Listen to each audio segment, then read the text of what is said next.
السلام عليكم خوتي خواتاتي احبتي في الله.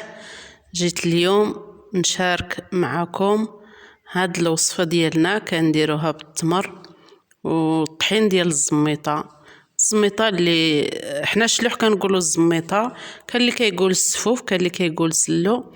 هاد الوصفه حنا كتكون عندنا كنديروها للنفسه، فاش كتكون عندنا تصبح المراه والده كنديروا هذا التمر. هذا هو الفطور ديال النفسه، وكندوروا عند الحباب والعائله كلهم، كندقوا عليهم ونعطيوهم هاد الجبانيه هذا باش كلها كيعرف بنا ان راه النفيسه تفكات بخير وعلى خير. شاهدوا معنا وغتشوفوا الطريقه والمقادير في نفس الوقت. هيدي دابا التمر ديالنا كنقيوها، كنحيدوا لها العظام حتى كنقيوها، وكنحيدوا حتى دوك الرويسات اللي كيكونوا ديك الطريبيشه ديال التمر هكا. المهم كل واحد والكميه اللي بغى يدير، وكنزيدوا عليها زيت العود، ضروري زيت العود. هي هادي، وكنردوها فوق النار وكنقصوا لها العافيه ونبداو نحركوا فيها حتى كنحسوا بها تسخن الزيت، يعني ما تطبخش بزاف الزيت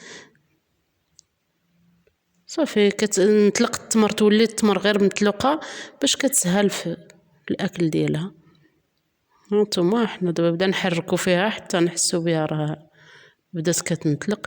وإلا كانت شي تمره هي الجوده ديالها زينه، راه غير السخونيه كتخليها محلوله، كتولي رطبه بزاف.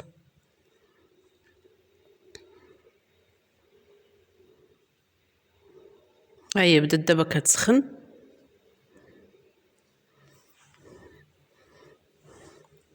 نحسوا بها بدات هاي دابا بدات التمر. هانتوما هنايا هانتوما كتشوفوا، ها هي دي بدات كتحل ولات كترطب.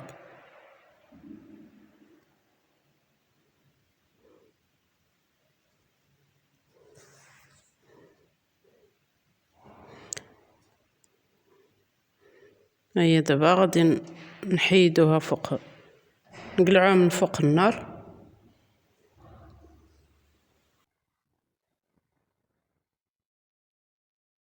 هي التمر ديالنا دابا غادي تشوفوه معنا في التبصيل ديال التقديم. ها هي طابت كلها رطابت تبارك الله. هذا هو الطحين ديال الزميطه اللي هو الطحين ديال السفوف، ما كيكون لا فيه لا سكر لا والو، كنطحنوا معاه شويه ديال حبه حلاوه والنفع. ما الحلاوه السكر ما كنديروش حيت التمر راه حلوه. هانتوما تشوفوا الطريقه كيفاش كنديروه.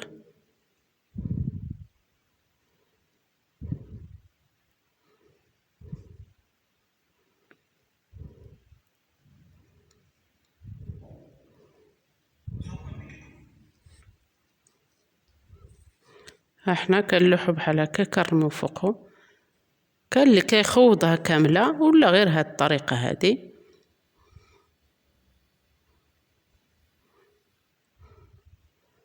وصافي وكناكلوها بالصحه والراحه.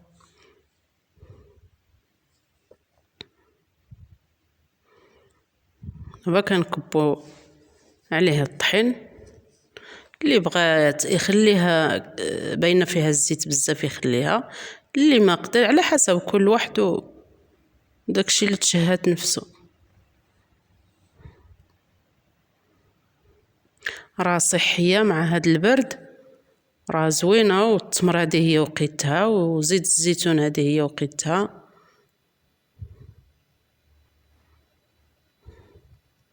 هي وكتحطيها مع اتاي ولا قهوه.